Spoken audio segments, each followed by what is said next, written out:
Welcome to Burlap Teachers. Enjoy the video. You start now by securing ventilation and wearing gloves, safety first. Measure the powder and developer precisely because the ratio controls lift. If the pack says 1, 2, follow it. Use a non-metal bowl and a brush. Metal can react.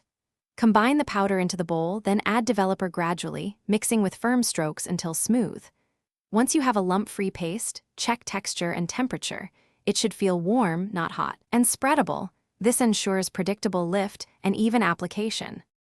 You apply the mixture to clean, dry hair in 1 centimeter subsections. This ensures full saturation and consistent lift. Press the paste into the hair shaft and smooth it to avoid trapped pockets. Start your timer based on the target lift, shorter for subtle lightening, longer for maximum lift, because time equals amount of pigment removal. Once done, check progress with a cotton swab every 5 minutes. This prevents overprocessing and tells you when to stop for the tone you want. You rinse thoroughly until the water runs clear, then shampoo with a neutralizing product and condition. This halts the chemical action.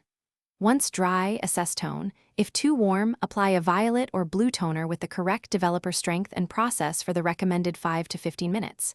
If you see uneven lift or brassiness, treat those strands with a low-volume toner locally, rather than relightening. Key troubleshooting tip: if hair feels overprocessed, stop. Deep condition for 1 week, and avoid.